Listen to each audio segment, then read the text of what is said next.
telefone da igreja que você consegue. Amém, glória a Deus. Vamos aí agora, vamos iniciar o estudo no livro de Êxodo, né, o Êxodo. Quem estiver encontrando aí, vai no Face da pastora, ou no meu, ou no da Efésio, você vai ver lá. A de semana passada? Amém? Essa aqui agora. Estou falando de quem está ouvindo. Aí. Livro do Êxodo, nós vamos começar a estudar agora, certo? Nós terminamos o estudo de Gênesis. Vamos orar, agradecer ao Senhor pela oportunidade de estar na casa dele, aprendendo da sua palavra mais uma vez.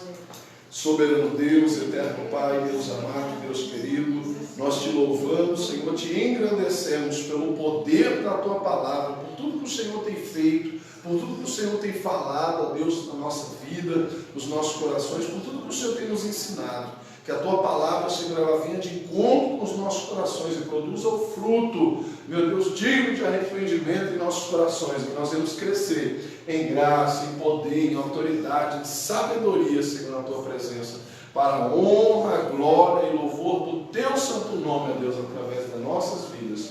É o que nós te pedimos e te agradecemos em nome de Jesus. Amém? Graças a Deus.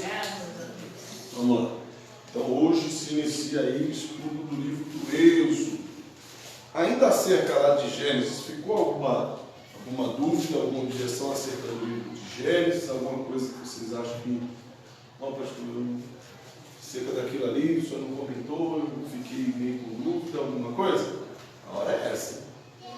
Não? Então vamos embora, assim que é bom. Quando se fala no livro do Êxodo, né, a tradução aí do Êxodos, né? No grego significa saída ou partida, né? O ponto de partida ou saída. Então Gênesis falava do que lá mesmo? Falava do começo do povo hebreu, né? O começo da humanidade, não foi? Então, agora Êxodo vai falar de qual é o assunto de Êxodo. O assunto do livro de Êxodo é a saída do povo da opressão, ok? Mas antes, ele começa falando por que o povo foi escravizado, né? Porque Gênesis termina e até então está tudo bem, né? José faleceu e os irmãos ficaram por ali querendo retornar para a sua terra, com aquele sonho de voltar para a sua terra, lembra? Quais foram as instruções de José para os seus irmãos antes de morrer? O que foi que ele falou? Eu estou morrendo. Antes de morrer ele falou o seguinte: eu estou morrendo, eu estou partindo, eu estou sentindo que Deus já está me chamando, mas eu vou deixar um recado para vocês. Deus vai visitar vocês, Deus vai estar entre vocês. Da mesma maneira que Deus me guardou aqui, né, no finalzinho lá de Gênesis, você vai ver José instruindo lá os seus irmãos e falando exatamente isso. Deus vai abençoar vocês e vocês vão voltar para a terra dos nossos pais. Não foi isso que ele falou lá para os irmãos dele? Só que os irmãos dele perderam, né, a visão, o foco. A Bíblia diz que depois que José morre, o que acontece? O faraó, né, o rei daquela terra, também não era eterno.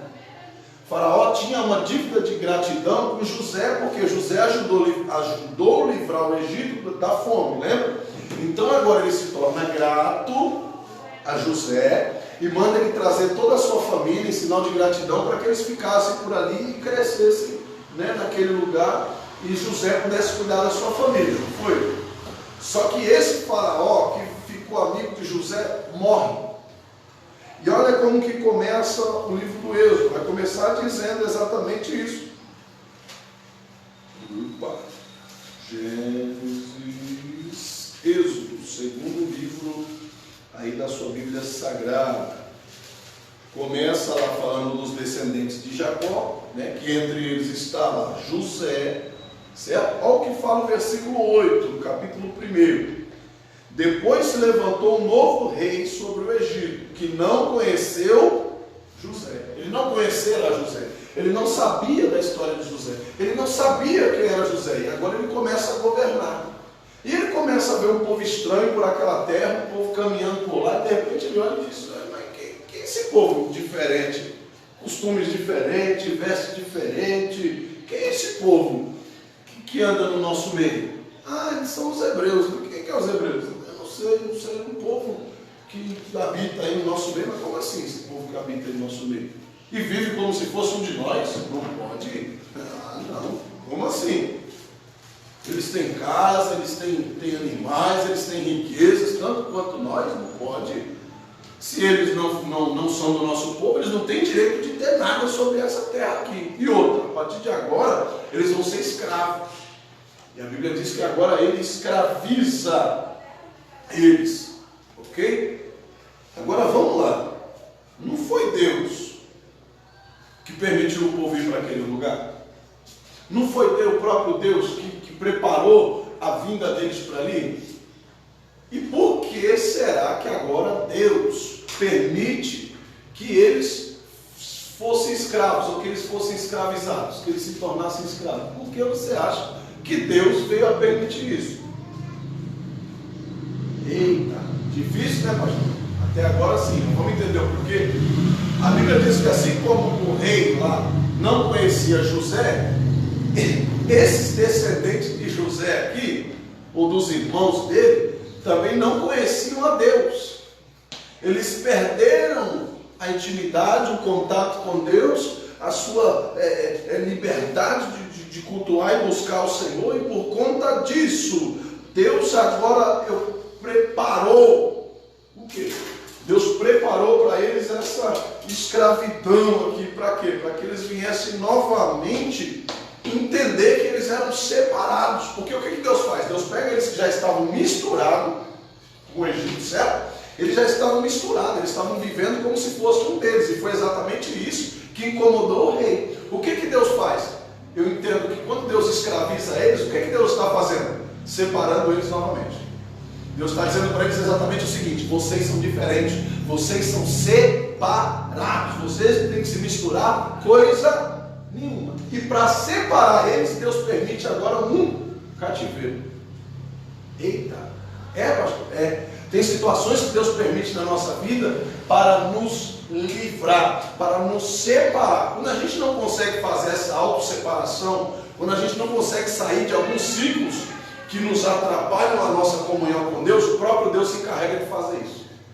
Com a divisão, com a contenda, Ele mesmo dá um jeito de dividir, de separar, para que você entenda que você é separado. Ok? Senta aqui, sua Bíblia aqui. Estou aqui pensando. Que você é separado. Pode falar. Eu estou aqui pensando, o senhor falando aí, me veio na mente lá no começo do ensinamento lá de Caim, Abel, e aí eles se relacionaram com pessoas que não eram o povo de Deus, que foi aí agora eu lembrei, os filhos de José eram separados, porém ele casou com uma mulher que não conhecia Deus. Mas até aí Deus ela conheceu, mas até aí Deus ainda permite, né? E a esposa dele, a Zenate, se não me falha a memória, né? Ela se converte, a Zenate se converte, ela começa a cultuar o Senhor, mas agora os descendentes, em vez de eles cativarem, eles se misturaram no meio dos outros e largaram Deus de lado. E agora Deus faz o quê? Deus coloca eles em cativeiro, Deus levanta a ira no coração do próprio faraó para que o faraó viesse escravizar eles. Tanto que esse foi o período de escravidão mais longo do povo de Deus. Para quem não sabe, esse período de cativeiro demorou cerca de 430 anos. O da Babilônia foi cerca de 70, 72 anos de escravidão na Babilônia, certo? Na época de Daniel, Ezequiel, enfim, certo? Então lá foram 70 anos de cativeiro. Aqui, por 430 anos, Deus permite eles ficarem agoniados aqui nessa situação. Nós só lembramos dos 40 anos que eles passaram peregrinando no deserto, né? Mas olha o que vem antes.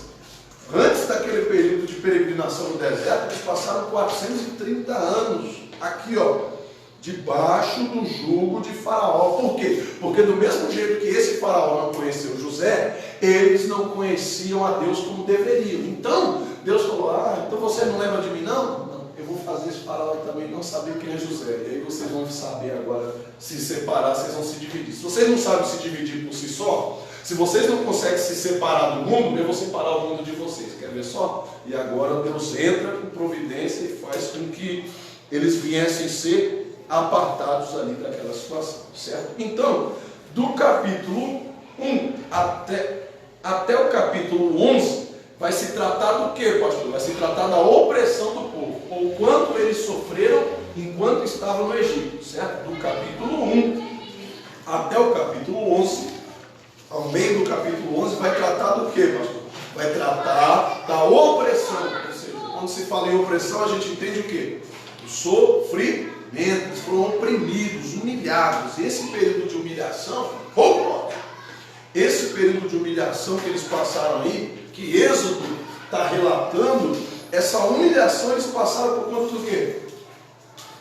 Porque se apartaram de Deus, se apartaram dos seus princípios, se apartaram dos seus ensinamentos, se apartaram daquilo que Deus tinha preparado para eles. Mas olha como Deus é fiel. Quando a palavra do Senhor diz que ainda que nós sejamos infiéis, Ele permanece sendo fiel para conosco, não diz que Deus vai tirar o castigo de nós. Eles continuaram escravos. Por quanto tempo eu falei? 430 anos. Muito bem. Mas mesmo eles estando cativos, olha só o que Deus fazia. Como que Deus cuida de nós? Deus não isenta a gente de culpa, tá? Deus não passa a mão na nossa cabeça e fala, tadinho, queridinho, não. Deus não isenta a gente dos nossos castigos. Deus não isenta a gente da nossa culpa. Mas mesmo no meio do nosso castigo, Ele é fiel para conosco. Mesmo no meio da situação difícil na nossa vida, Ele é fiel. Quer ver só? Versículo 11. E os egípcios puseram sobre eles maiorais das tribos para os afligirem. Ou seja, como a gente costuma falar aí, né, da época do Brasil, os capitães do mar. Então aqui, o faraó levantou homens para estar com o chicote na mão, ali pondo eles para trabalhar e afligindo eles. E os egípcios puseram sobre eles maiorais de tributos, também para cobrar impostos, para os afligirem as suas cargas, ou seja, para aumentar os tributos, impostos sobre eles, para fazer eles trabalharem dobrado. E edificaram a Faraó cidades de tesouro. Aí eles trouxeram toda aquela riqueza que eles conseguiram acumular, agora eles tinham que trazer e dar para Faraó. Tudo aquilo que Deus tinha abençoado eles, agora eles tinham que trazer de volta e entregar na mão do inimigo. Tudo isso por quê? Porque não souberam se separar. Não souberam permanecer em santidade diante da presença de Deus. Ok? Mas, olha o verso 12. Mas quanto mais os afligiam, tanto mais se multiplicavam. Êxodo capítulo 1, verso 12. Enquanto mais afligiam eles, quanto mais batia, quanto mais humilhava, quanto mais cobrava imposto deles, mais Deus os abençoava.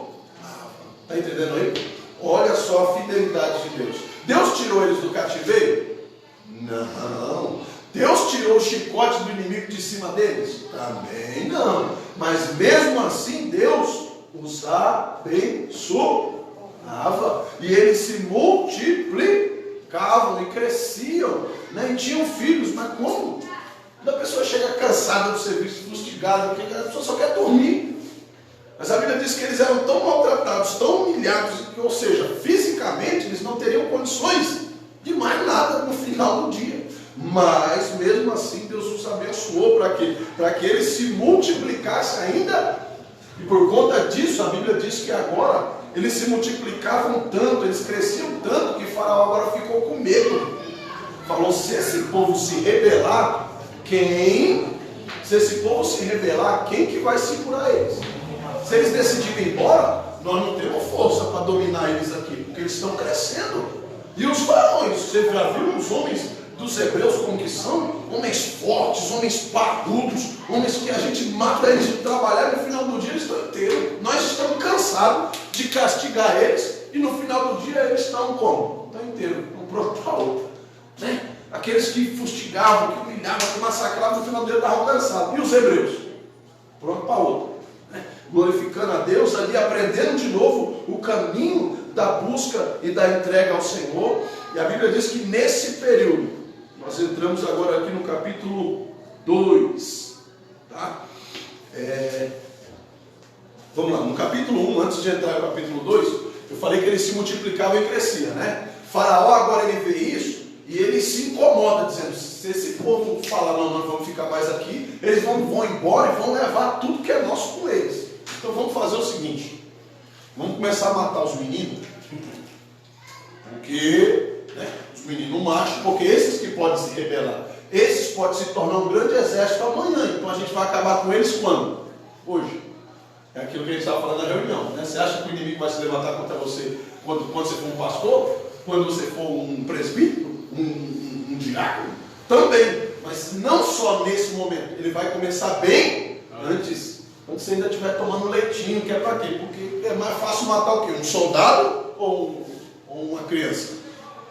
É isso que ele estava avisando aqui. Disse o quê? Quando se eles virarem soldados, vai ser ruim para nós lutar contra eles. Então agora chamou as parteiras dizendo: olha, eu estou dando uma ordem. Quando as hebreias forem dar a luz, vocês lá, enquanto ela estiver deitada, vocês pegarem o menino antes que a mãe veja, vocês ali na hora do parto, se identificarem que é um menino, vocês já matam a criança. Degola e pronto, e acabou. Vocês matam a criança. E ordem de Faraó, irmão, é ordem. Só que a Bíblia diz que as mulheres, irmão, foram tocadas por Deus. Olha o 17 aí, ó. Êxodo 1:17. As parteiras, porém, temeram a Deus. Os profetas não estavam ouvindo Deus, não, mas olha as parteiras. Oh, glória. Os pais de família não estavam ouvindo Deus, não, mas olha as parteiras aí, ó. Temeram a Deus. Os sacerdotes, os levitas, ninguém estava ouvindo Deus, não, profeta. Mas olha aí, as parteiras temeram a Deus e não mataram as crianças. As parteiras olharam e disseram: rapaz, essas hebreias aí, Faraó não conheceu José não, mas eu conheci a história do moço com José. Eu sei o que Deus fez através desse povo aqui. Eu não vou me meter a besta nesse povo. Eu prefiro enfrentar o castigo de Faraó, quando souber que eu não matei as crianças, do que enfrentar a ira do Deus desses hebreus aí. E a Bíblia diz que elas temeram a Deus e não mataram as crianças. É por isso que agora Deus está preparando o quê? Falou para elas: mata e joga na onde? Joga lá no Nilo. Mata as crianças e joga lá no rio. Larga lá e deixa morrer afogado se vocês não tiverem coragem de matar. Enfim, no capítulo 2 agora, Deus está preparando um libertador. Olha o libertador que Deus escolhe. Para quem acha, né, que Deus escolhe as estrelas, para quem acha que Deus escolhe lá os 5 mais, né? Não, olha aí, quem Deus escolhe agora e prepara como libertador. Olha aí a preparação de Deus. Capítulo 2. E foi-se o varão da casa de Levi, olha aí lá onde, da casa de Levi, ou seja, da casa dos levitas. Deus agora pega esse varão que casou também com uma das filhas, ou das descendentes, né, de Levi, também uma levita. O levita casou com uma levita, e a mulher concebeu e teve um filho. Olha aí. Para quem não sabe, os levitas eram aqueles que tinham a responsabilidade de levar o quê?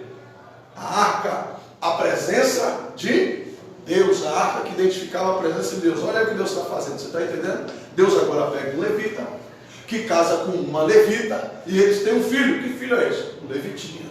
Alguém pronto para carregar a glória de Deus. Alguém que tinha sido estabelecido pelo próprio Deus para levar a sua glória, que ele só vai ensinar como é que faz a arca um tempo depois aí. Mas aqui, para quem já conhece a história lá na frente, entende o que Deus está fazendo. Olha Deus preparando aí os levitas. E uma mulher concebeu e teve um filho. Vendo esse que era formoso, escondeu-o por 3 meses. Por quê? Porque Faraó não deu ordem para matar os meninos. Então, se visse um menino lá de fralda, ia falar: esse menino nasceu depois que eu dei a ordem para as parteiras. Por que esse menino está vivo? Mata essa criança aí. Então, por isso, Joquebede esconde o filho, esconde lá a criança, e o menino fica guardado por um tempo. Certo? O menino está lá guardado. 3. Não podendo, porém, mais escondê-lo, tomou uma arca de juncos, betumou-a com betume, ou seja, um verniz, né, especial ali, tapou os buracos da arca. Hoje a gente conhece como cesta de presente, tá? Essa arca de junco. Hoje é como se fosse aquela cestinha, um balaio, né? Aquela cestinha foi betumado para que aquele cesto não afundasse. Ela coloca a criança dentro da arca de juncos, betumou-a, e pondo ela no Nilo, ou seja, no rio. Para quem não conhece o Nilo, irmão, era um rio tenebroso, tá? De correntes fortes, tinha animais silvestres, sabe ali? Tinha cobra, tinha jacaré lá no Nilo, né? Os seus crocodilos, melhor dizendo, né? Jacaré já é nacional, é brasileiro, mas enfim, tinha lá os seus perigos no Nilo, certo? Tinha escorpiões naquela época, na beira do rio. Então, olha quantos perigos essa criança já está correndo, certo? Soltou no rio. E a irmã do menino, a saber, Miriam, né? Para quem não sabe, a irmã de Moisés, Miriam, a menina sai correndo lá, a irmã do menino, postou-se de longe, foi de longe olhando para ver aonde que ia parar, né, aquele cesto. Ou seja, se o cesto engarrachar pelo meio do caminho, logo ali na próxima curva, ferrou. Então ela foi olhando de longe para assim, onde o cesto parasse, ela ajudasse a continuar descendo e Deus cuide do menino, né? E ela foi indo, só que chegou num lugar que ela não podia ir mais. O rio pegou um curso, o cesto pegou justamente uma veia do rio que passava dentro, né, ou às margens do palácio de Faraó. E quem está lá se banhando? A filha de Faraó. E agora a Miriam não podia se achegar para ver, e ela lá no meio da moita, e o menininho foi, e ela, não, passa. E uma das servas olhou aquele cesto e foi ver o que era, chegou lá, era uma criança. Ela olha e disse, esse menino é hebreu. Pela ordem de Faraó, nós vamos ter que matar esse menino. O Faraó deu a ordem. As hebreias se livraram do menino, achando que ele ia escapar, mas não sei não, esse aqui já era, né? Quem sabe a serva que pegou o menino, já ia afogando o menino. A filha de Faraó disse, opa, não, deixa eu ver a cara desse menino. E quando ela olha para Moisés, ela se apaixona pela criança. Ela disse, eu vou adotar esse menino não vai morrer não. Mas o seu pai, o meu pai, me entendo eu com o meu pai. Se o meu pai disser alguma coisa, eu vou dizer que esse aí agora é meu filho. Eu adotei para mim, eu não tenho filho. Eu já sou mulher, sou dona do meu nariz. Esse agora é meu filho, eu vou adotar e eu vou cuidar dessa criança. E pronto, acabou. E tal. E o menino está ali que chora. E quem está lá olhando? Miriam. Eita, menina esperta. Pensa. E agora a filha de Faraó não sabe o que faz com a criança, que o menino está que chora, Miriam agora disse, eu não posso falar. Nossa Senhora. Você conhece esse menino? Não sei. Esse menino não sei. Mas eu sei por que ele está chorando. Por que ele está chorando? Eu lembro quando um dos meus irmãos era pequeno, que chorava assim, era fome. E tal. E aí a minha mãe dava peito para ele, e aí ficava tudo certo. Isso é. Então, a gente precisa arrumar alguém para amamentar essa criança. Ela disse, Mas você conhece alguém? Não, eu conheço uma mulher que ganhou um menino, mas aí o menino foi morto, porque não pode ter menino. Então, ela tem leite, mas não tem filho. Ela está falando de quem? Da mãe dela. Pensa na menina Nigéria. Então, você me traga aqui agora essa mulher, que tem leite, mas não tem menino, que eu vou pagar para ela, enquanto o menino mamar, ela vai receber um salário, ela vai viver aqui no palácio, ela vai entrar, ela vai sair, ela vai ter a liberdade como uma das servas do reino, certo? E ela vai receber para amamentar essa criança. Leva essa criança aí para ela, mas é meu filho. Fala para ela que é meu filho, e ninguém encosta nessa criança. Até segunda ordem é filho da filha de Faraó e pronto, acabou. Sim, senhora, mas pega o menino, leva de volta para casa. Chega em casa, Joquebed diz, você está maluca, menina? Você está doida? Que o menino morreu para não morrer. Disse, mãe, Deus ouviu suas orações. A senhora não pôs o menino no rio e falou, Deus cuida desse menino? Deus cuidou, Deus entregou ele na mão da filha. Menina do céu, não, mãe. E conta para ela toda a história. Joquebed agora vai, se apresenta para a filha de Faraó, e agora ela começa a amamentar o próprio filho. Fidelidade de Deus, mesmo no meio do cativeiro, mesmo no meio da aflição, mesmo no tempo da dificuldade, aquele que é fiel a Deus nos seus propósitos, aquele que permanece fiel a Deus, não importa se é tempo de cativeiro, Deus cuida dele, Deus cuida dela, Deus supre a necessidade daqueles que são fiéis a Deus no seu propósito. E a Bíblia diz que assim foi. A filha de Faraó agora cuida de Moisés como se fosse o seu próprio filho. Moisés agora lá por volta dos seus 30 anos a 40 anos, olha o que acontece. Moisés agora lá pela faixa dos seus 20 e poucos anos, perto dos 30 anos, ele se depara com um egípcio maltratando um hebreu. Soldado, maiano, coitado, e já era velho, não aguentava trabalhar, e ele sendo afligido. Moisés agora entra como príncipe, né, ali do Egito. Ele lembra que ele também era hebreu, dizendo: poxa, era para mim estar sendo castigado desse jeito. E agora eu tenho moral, tenho autoridade para isso, não posso deixar. E quando ele vai para cima do soldado, o soldado olha para ele e diz: então você agora está do lado dos hebreus. E entra naquele pé de guerra, ele mata o soldado egípcio e ele enterra esse soldado na areia e ele se manda em pirulito e vai embora. Tá? Mas é o seguinte, Moisés agora ele vai para Midian, se me falha a memória, isso. E ele agora encontra-se nesse primeiro período aí,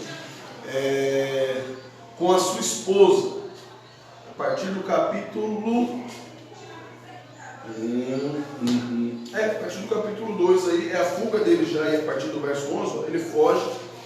A Bíblia vai dizer que ele encontra-se com as filhas de Jetro, né? Ele se encontra lá com as jovens formosas que estavam no campo, e lá os pastores afugentavam ela, dizendo: sai daqui, suas meninas, não vai pegar água agora não, nós vamos dar água para os nossos animais. Vai embora, vai cá, só está a hora para vocês virem aqui. Quem está chegando lá?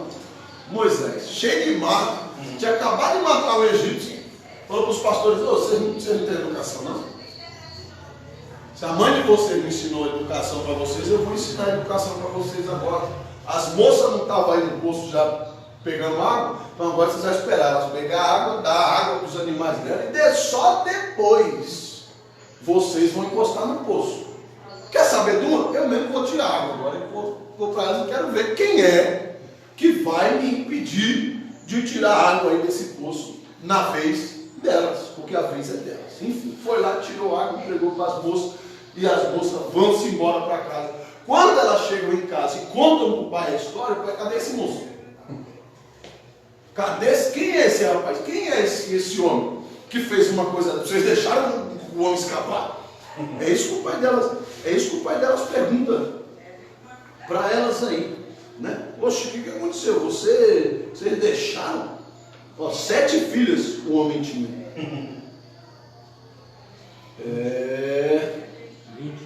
20.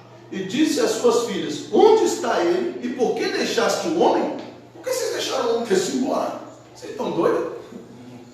Uma pessoa dessa, um homem com a índole dessa, que deu moral para vocês como mulher, num tempo que está todo mundo querendo pisar, humilhar, querendo dizer que vocês não são de nada. Agora um homem que defendeu vocês diante dos outros.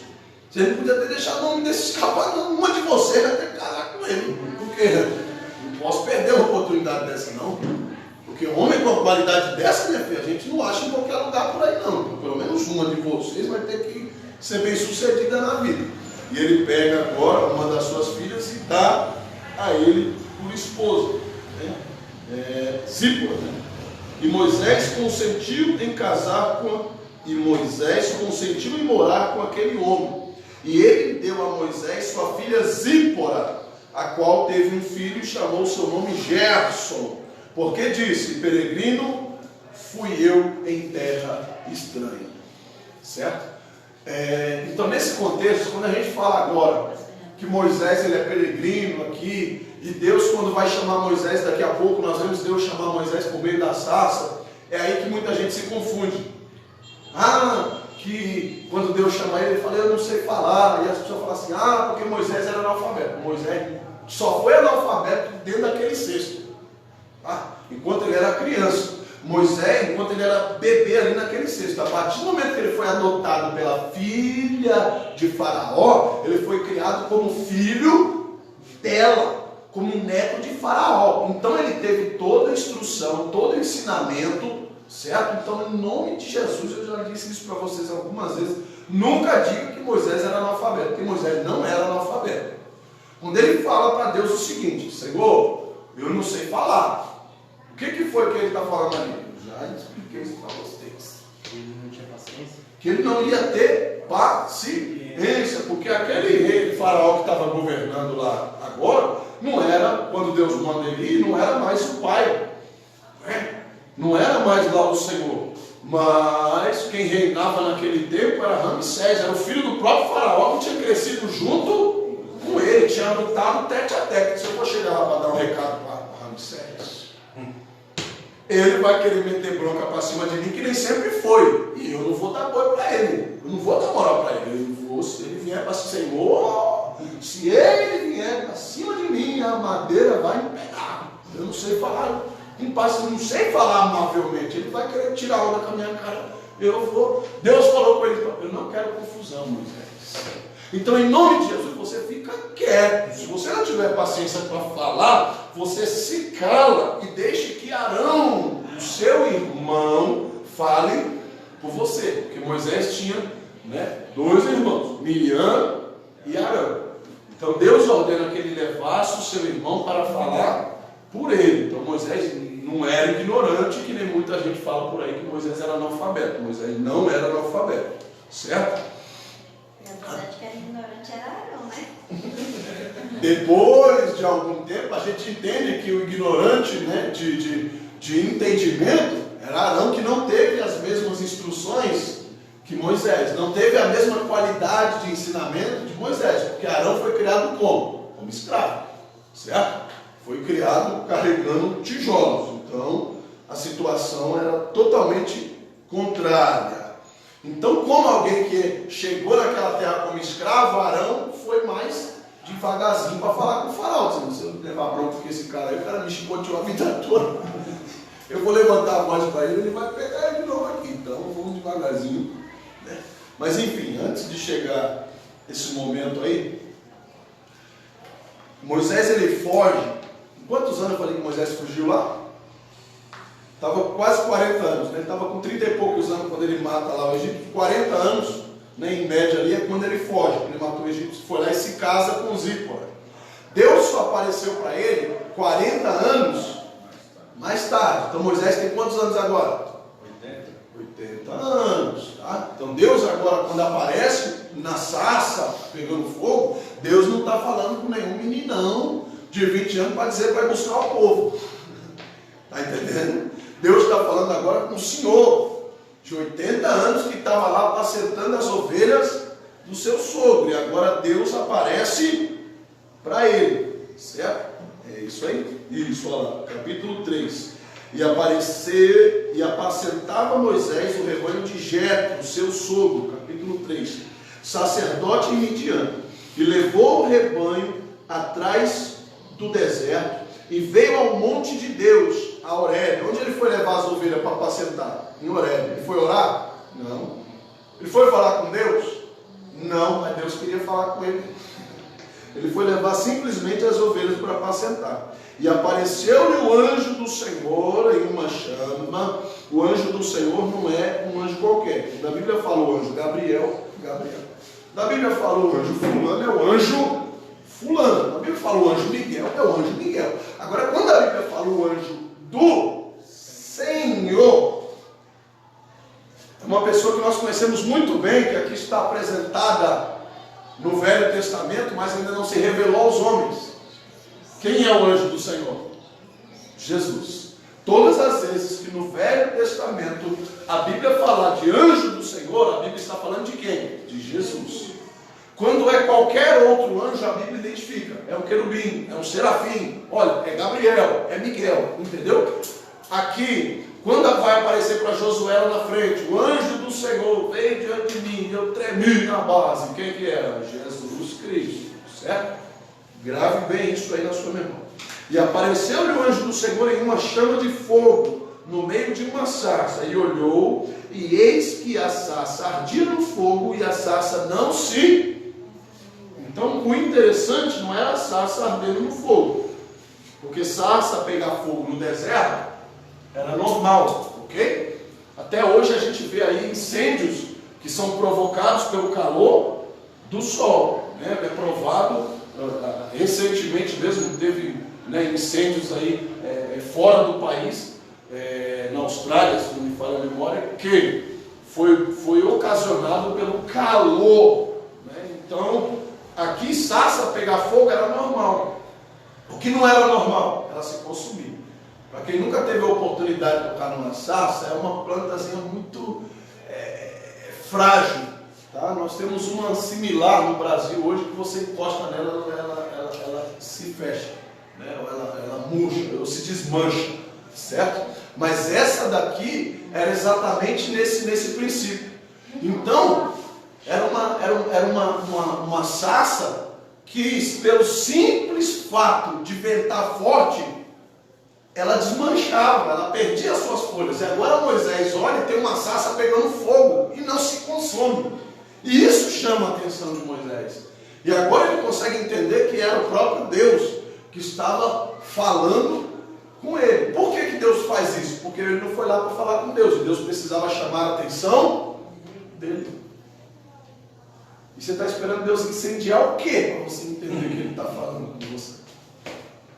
Será que Deus vai precisar pôr fogo hoje, né, num prédio, num edifício, para chamar a atenção do povo? E Deus tem feito sinais e maravilhas, e o povo não está enxergando. Deus está fazendo, sabe, chamando a atenção de todos os meios, usando a natureza, usando o vento, usando o fogo, usando água, e o homem não entende. Ainda essa semana agora que passou, estava lá em quarentena, no litoral, estava proibido os visitantes na praia, teve um pessoal que foi, colocou os carros lá na areia, estava lá no sol, lá e tal. Daqui a pouco o mar veio, lambeu os carros e puxou para dentro da água. Você ficou sabendo disso? Essa semana agora que passou. Não, a maré subiu e puxou os carros, não foi furacão. A maré veio, levantou, arrastou os carros. Esses dias também teve, que começou a arrastar tudo. Foi um vendaval, enfim, mas essa situação que eu estou falando já é outra. Então você vê, Deus usou vento, usa água, usa fogo, usa tudo, e o homem é normal, é a natureza. É normal. E aí depois os carros, e o carro, você ia ver os carros, você achava que era carro popular, carro mais tudo carro de luxo, encostado lá na beira da areia, e a água levou-se embora para dentro do mar. Tive que, quando esperar, a prefeitura teve que esperar a maré baixar para puxar os carros com guincho de volta para fora da praia. Certo? Então, será que Deus está usando de alguns recursos para falar com o povo hoje? Ah, mas aí tem a pandemia, tem o vírus, foi o homem que criou. Não interessa de onde que vem, interessa a fonte de inspiração, porque a Bíblia diz que para tudo tem que haver uma permissão de Deus, até para a vida tem que ter uma permissão de Deus, para a morte tem que haver a permissão de Deus. Então vem para cá, não conversa de é o homem, é governo, é isso, é aquilo, o homem só governa até onde Deus deixa, o homem só vai até onde Deus permite, Satanás só anda até onde Deus permite ele se andar, e pronto, acabou. Quando nós vamos compreender isso? Que todas as coisas estão sujeitas à vontade de Deus, e muitas das vezes somos nós que não compreendemos isso, certo? Olha aí, ele aparece para Moisés ainda fica meio sem entender o que está acontecendo. Verso 4.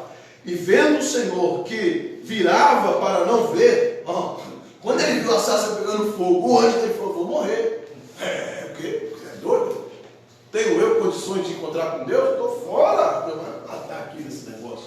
E ele esconde o rosto para não morrer. E Deus agora vendo que ele esconde o rosto para não enxergar, para não ter esse contato, Deus bradou a ele do meio da sarça, dizendo: Moisés, Moisés, você vai. Aí rapidinho ele se apresenta. Olha o que ele fala. O que ele fala aí? Eis-me aqui, Senhor. Opa! Ele sabia muito bem do que ele estava falando. Moisés, Moisés, você vai correr? Tem certeza? Não, Senhor, misericórdia, correr nunca. Na sua presença, eis-me aqui. Ele logo se apresenta. E hoje? Hoje Deus chama Samuel, chama Moisés, chama Abraão, chama todo mundo. Essas canetas aqui para não ser velocidade, meu irmão. Toma. Então, Deus está chamando e Deus está manifestando sinais e as pessoas não estão entendendo e não estão se manifestando. Mas quando Moisés entende que é o próprio Deus que está falando com ele, o que ele diz? Eis-me. E disse: não te chegues para cá, não venha muito perto de mim não, porque eu não estou muito legal com você não. Você enterrou lá o egípcio lá na areia, você está achando que eu esqueci, você está achando que eu concordei com aquilo lá. Você chega para cá não, porque o lugar de outra, tira a sandália dos teus pés. Por quê? O lugar que tu pisas é santo. Então Deus repreende, Deus está repreendendo ele aqui. Não é porque Deus me usa que Deus concorda com todas as minhas ações. Não é porque Deus usa uma pessoa que ele concorda com tudo que ela faz. É por isso que muitas das vezes você vai ver uma pessoa e você fala, nossa, mas aquela pessoa, e fala em mistério, mas eu conheço aquela pessoa. Não é bem por aí não. Deus usou a jumenta, Deus usou o galo, né? Para falar lá com o seu discípulo. Foi ou não foi? Então, meu filho, o fato de Deus usar não quer dizer que ele vai salvar. Porque senão nós vamos ter que dividir o céu lá com a jumenta, com o galo, com todos os animais que Deus usou, ou a pomba que Noé usou lá para ver se já tinha lugar para pousar. Então, peraí, não é por aí. E tem gente achando que porque é usado por Deus tem um lugarzinho garantido no céu, mas não é bem assim não. Deus usa quem ele quer, quando ele quer, no momento que ele quer, e se ele decidir usar, ele usa até o inimigo, ele usa até o endemoniado para falar comigo. O pastor usa porque eu já vi, eu já presenciei e eu sei do que eu estou falando. E na Bíblia nós vemos algumas circunstâncias que Deus usa o próprio inimigo para falar com o seu povo. E essa foi uma situação que Deus usa o próprio faraó quando eles estão lá, porque a Bíblia diz que Deus endureceu o coração de faraó para não deixar o povo ir, porque o povo ainda não estava no sentimento de ser liberto. Então Deus endurece o coração, diz, ainda não, eles não estão prontos para sair daí. Quando eles saem, começam a murmurar pelo meio do caminho e já quer estar empacado igual o burro velho, não quer ir nem para lá nem para cá, muitos estavam querendo voltar para trás, lembra? O que Deus faz? Faraó, agora pega os carros, os cavalos e vai atrás deles. O que o povo fez? Rapidinho meteu marcha para frente. Irmão, então como Deus quer usar até o inimigo ao nosso favor, Deus ele usa porque ele é fiel e ele sabe o que ele está fazendo. Certo? Bora lá. Então agora aí nessa circunstância, olha como Deus se apresenta para ele. Quando ele diz, né, tira a sandália dos teus pés, porque o lugar em que tu está é terra santa. Verso 6 do capítulo 3. Disse mais, eu sou o Senhor Deus do teu pai. Você não me conhece, Moisés. Você é moleque. Deus está falando com ele. Você é moleque, você não me conhece. Mas desde o ventre lá da sua mãe eu tenho um negócio contigo. Eu sou o Deus do teu pai, o Deus de Abraão, o Deus de Isaac, o Deus de Jacó. E Moisés encobriu o seu rosto porque temeu olhar para... Depois de uma chamada dessa aqui, meu irmão, até eu. Ele falou, eu sou o Deus do teu pai. Você não me conhece direito.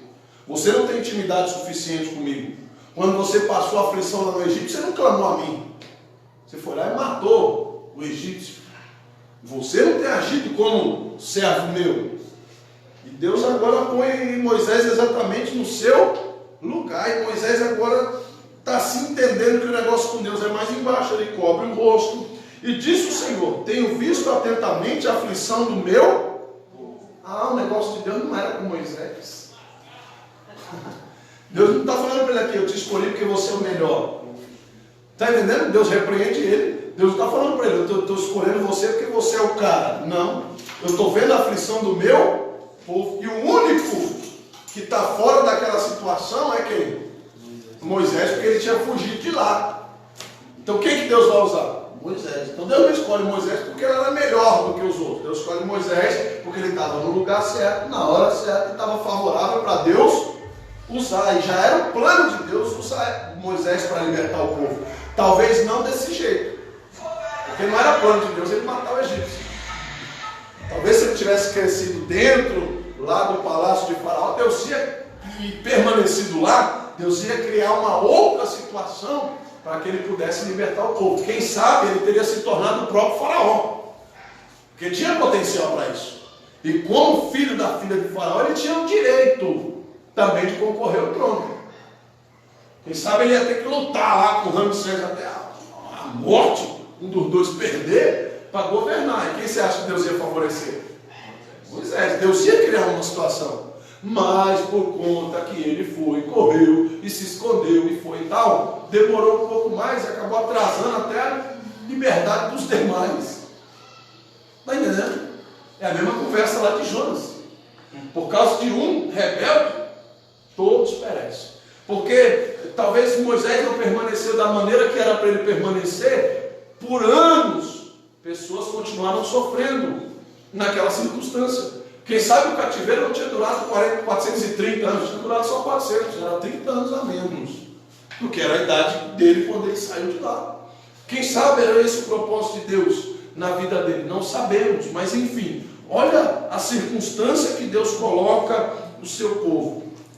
Deus fala com ele no 10: vem agora, pois eu enviarei a Faraó, para que tires o meu povo dos filhos de Israel do Egito. Então Moisés disse a Deus: quem sou eu que vá até Faraó e tire do Egito os filhos de Israel? Como que eu vou chegar lá e vou tirar os filhos de Israel de lá? E Deus disse: certamente eu serei contigo, e isso te será por sinal de que eu te enviei. Olha aí, Deus está falando: eu vou com você, eu sou o seu exército. Olha o que Deus está falando para ele. Moral, hein? Ele está falando: eu vou chegar lá assim de mão abanada, você Deus mandou eu levar os israelitas embora, e isso ele vai ser assim, pronto, fácil. Deus disse: vai, porque eu serei contigo. Ele é o exército, ele é a sua necessidade. Às vezes nós queremos ver muita gente conosco, né? Igual lá, Gideão e os 300. Não, Senhor, é pouco. Deus, não é pouco. Por que não é pouco? Porque eu estou com vocês. A mesma situação aqui: Senhor, mas eu sozinho não posso. Deus disse: pode. Por quê? Porque eu estou com você. Você pode porque eu estou aqui, eu vou te libertar, eu vou te levantar da mesma maneira que eu tenho sustentado até hoje. E enquanto isso, o povo estava como? Porque nós estamos aqui falando da vida de Moisés. Mas aqui nós já estamos falando com Moisés de 80 anos. E como está o povo? Esses 80 anos.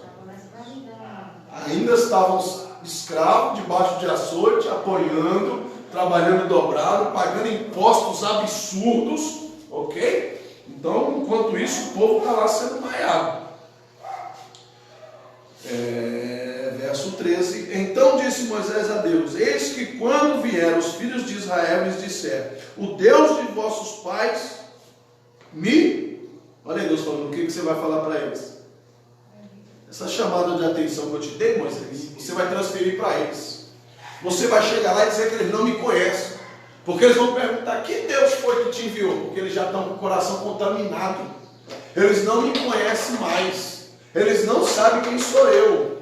Então você vai chegar lá e vai falar para eles exatamente o seguinte, a mesma palavra que eu disse para vocês, Moisés: o Deus de vossos pais. Os seus pais me conheciam, vocês não me conhecem. Os seus pais me serviram, vocês não me servem não. O seu pai, esse estava comigo sempre, mas vocês não me conhecem. Então você vai dizer para eles o seguinte: o Deus de vossos pais me enviou a vós. E eles lhe disseram: qual é o seu nome? Eles vão perguntar: qual é o nome desse Deus dos pais? Qual é o nome dele? Você vai responder para eles o seguinte: e disse Deus a Moisés: eu sou o que? Eu sou Deus. E pronto, acabou. Eu não tenho que dar satisfação para ninguém. Eu sou o que sou. Eu sou Deus. E nunca vou encontrar outro que se compare a mim. Como assim? Quem é Deus? Eu sou Deus e pronto, acabou. Eu sou o que sou. Eu sou o homem, eu sou o princípio, eu sou o fim. Eu sou Deus único e presente. E pronto, acabou. E disse mais: assim dirás aos filhos de Israel: eu sou. Eu sou o quê? Suficiente. Eu sou poderoso. Eu sou presente. Eu sou Deus. E pronto, é isso que eles precisam entender. Que me enviou a vós. O eu sou me enviou a vós. E disse mais a Moisés: assim dirás aos filhos de Israel: o Senhor, o Deus de vossos pais, o Deus de Abraão, de Isaac e de Jacó, esse mesmo me enviou. E esse é o seu nome, de eternidade em eternidade. Então Deus dá para ele todas as instruções. No capítulo 4, o que Deus faz agora? Deus vai conceder a Moisés poder e autoridade. No capítulo 4, Deus chama Moisés e diz: Senhor, eu vou chegar lá com essa conversinha, tal, vai querer dar na minha cara. Aquilo é ruim, eu conheço, vai por mim. Deus falou: então eu vou te dar um sinal para que você demonstre para ele que o meu poder é com você. Que a minha palavra é sobre ti. Deus concede a ele poderes aí no capítulo 4. E o Senhor disse: que é isso na tua mão? E ele disse: uma vara. verso 2 aí, no capítulo 4. Então Deus disse, lança ela na terra, ou seja, joga no chão essa vara, joga no chão esse cajado, né? Como se fosse hoje uma bengala, né?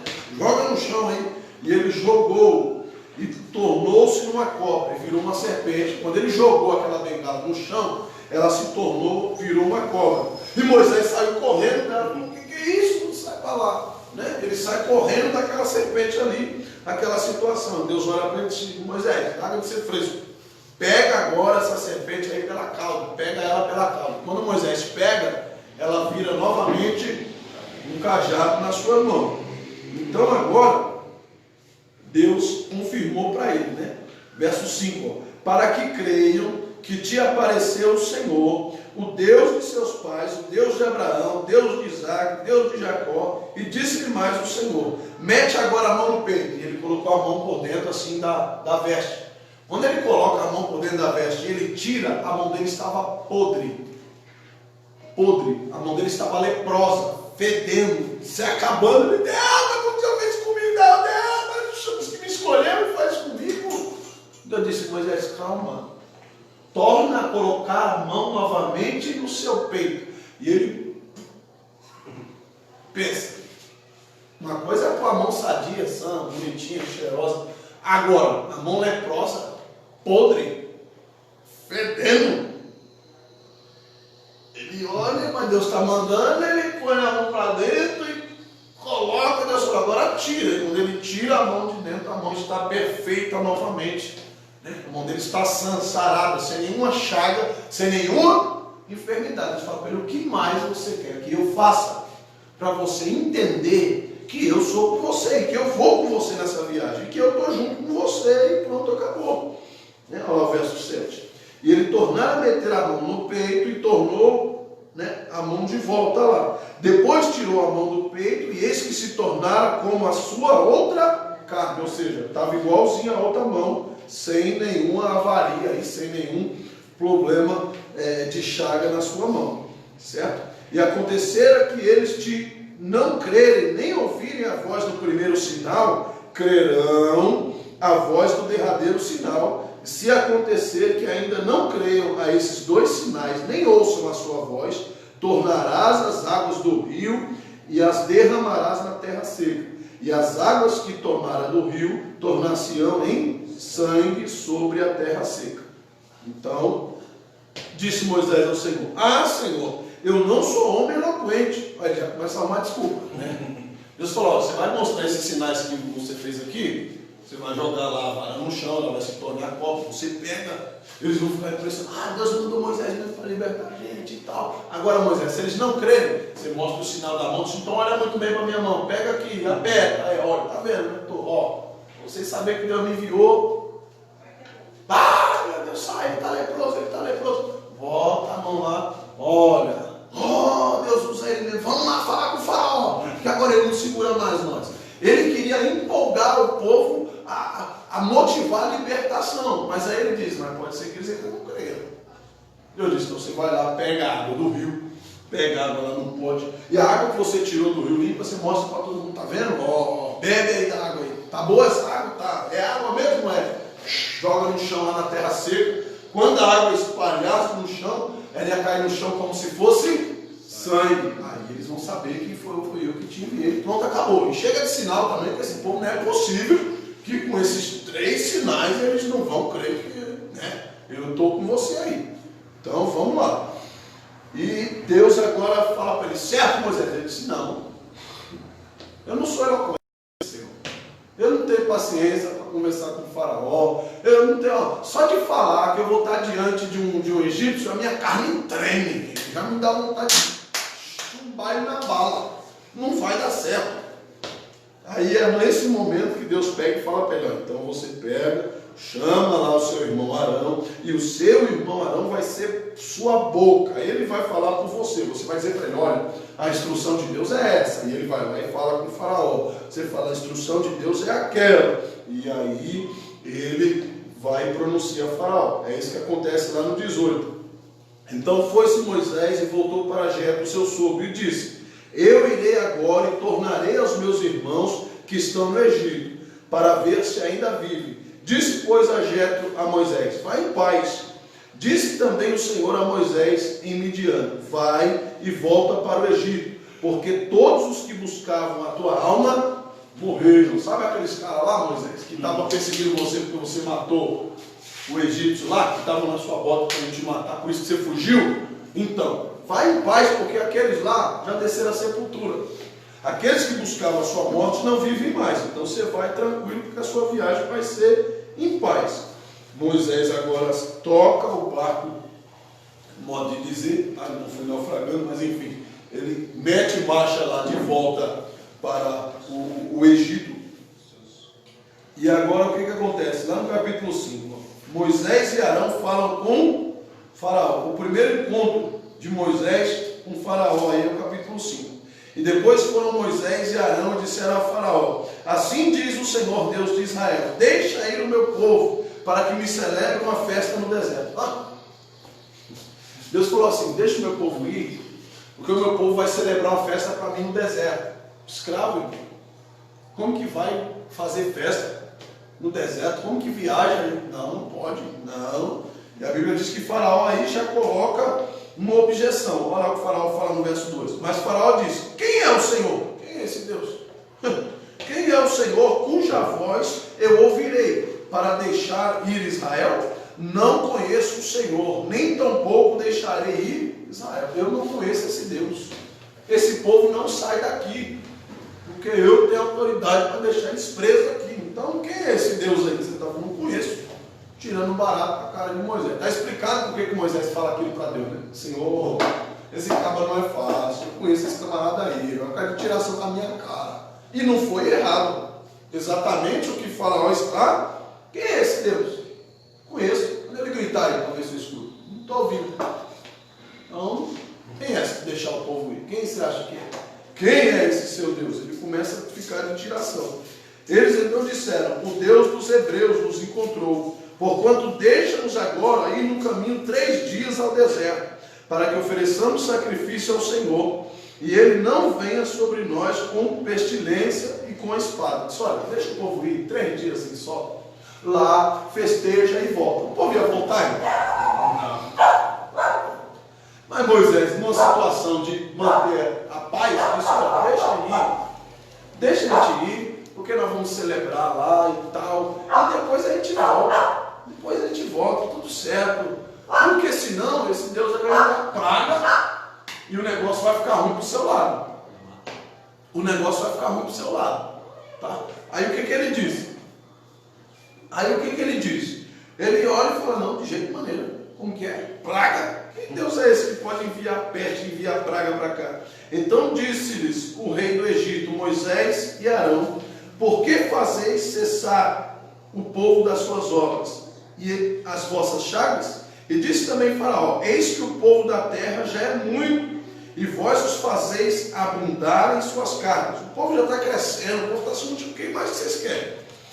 Faraó aflige os israelitas, porquanto deu ordem a Faraó naquele mesmo dia aos exatores do povo e aos seus oficiais, dizendo: daqui em diante não torneis a dar palha ao povo, para que fazeis tijolo como fizestes ontem e anteontem. Ou seja, para eles fazerem tijolo com palha é mais rápido e fica mais fácil para eles, porque eles amarram o barro com palha e esse tijolo fica resistente. Então o trabalho deles fica fácil. Vocês não vão entregar palha para eles, eles vão fazer tijolo só de barro, porque eles vão ter que amassar mais, vão ter que fazer o tijolo perfeito, e dessa vez sem palha. E aquele que estiver quebrando muito tijolo, que não estiver fazendo o serviço que ele tem que fazer, ele desce além. Ou seja, ele começa agora a fustigar o povo por conta daquela investida que Deus fala com ele. E aí segue, Deus começa agora novamente a falar com Moisés, enfim, e a situação ali não muda, a situação é outra. E agora quem está incomodado com Moisés? O próprio povo. O próprio povo agora, de Deus, começa a se incomodar com a mensagem de Moisés. Dizendo: Moisés agora está incomodando a gente. Moisés agora acho que ele endoidou. Por quê? Toda vez que ele fala com o Faraó, o que acontece? O Faraó castiga nós. As coisas ficam pior. Vou mandar Moisés parar. Vamos mandar Moisés parar com isso? É lá no verso 20 lá.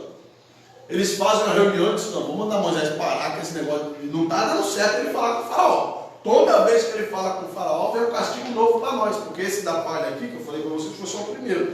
Você continuar lendo aí, você vai ver que o castigo ele continua. Olha lá no verso 20. E encontraram a Moisés e Arão, que estavam defronte deles, quando saíram de Faraó. Eles vinham de mais uma reunião com o Faraó, o povo encontrou com eles. Que povo? Os hebreus. E disseram-lhes, o Senhor atende sobre vós e julgue isso, porquanto fizeste o nosso cheiro repelente diante de Faraó. Todas as vezes que nós chegamos diante de Faraó, o Faraó olha para nós como se fosse praga, como se fosse uma mosca, uma vespa. O que a gente faz quando a gente vê um bicho desse? A mosca lá, você pimba. Então é isso que o povo está falando para ele, dizer, Moisés, você está fazendo um faraó olhar para nós como se fosse uma praga, como se nós fosse um pesticida. Ele olha para nós e já quer bater, já quer castigar nós por causa das suas palavras, por causa das suas pregações, por causa do jeito que você tem falado com ele. E não está bom para nós o negócio. Dando-lhes espada nas mãos para nos matar. Então tornou Moisés ao Senhor e disse, Senhor, por que fizeste mal a esse povo? O Senhor me mandou para cá para livrar eles, e agora eles estão recebendo mal. Por que o Senhor me enviaste? Eu não estou entendendo porque o Senhor me enviou aqui. Será que em algum momento da nossa caminhada a gente vive um princípio parecido com esse? Nós pregamos, às vezes a mensagem parece que vai como veneno. As pessoas parecem que não entendem, parece que aquilo ali soa como um castigo. Às vezes parece que o que a gente quer não é o bem. É isso que Moisés está falando, o Senhor me enviou, eu não estou entendendo, porque eu estou fazendo exatamente o que o Senhor está mandando.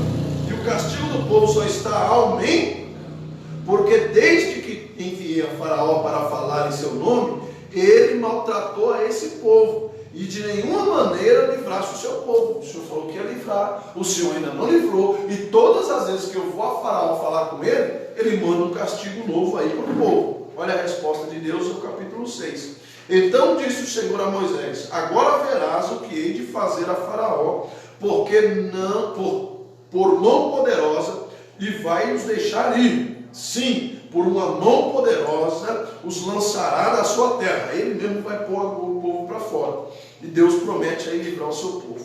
Falou mais Deus a Moisés e disse, eu sou o Senhor. E aparecia a Abraão, a Isaque, a Jacó, como Deus Todo-Poderoso. Mas pelo meu nome, o Senhor não lhes fui perfeitamente conhecido. Vocês não conheceram pelo meu nome. Vocês não me conheceram da mesma maneira que eu me apresentei para Abraão, para Isaque, para Israel. E também estabeleci o meu conserto sobre eles, para lhes dar a terra de Canaã, a terra das suas peregrinações, a qual foram peregrinos, ou seja, a qual insistiram nela ainda por algum tempo. Certo? Então aí nós estamos vendo aí a luta contra o opressor. A petição de Deus de maneira pacífica no capítulo 5, dizendo, olha, deixa o meu povo ir, é melhor para você. Vão vir pragas, vão vir castigo, e esses castigos vai ser para você, então é melhor você deixar o povo ir.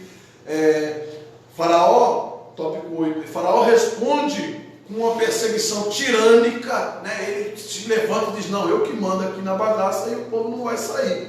Mas Deus agora garante se manifestar no meio do seu povo, pelos versículos que nós lemos aqui. Deus agora garantindo, fala, eu vou libertar o povo. E aí Deus começa. Como que ele começa? Lá no verso 14, qual que Deus vai começar a fazer?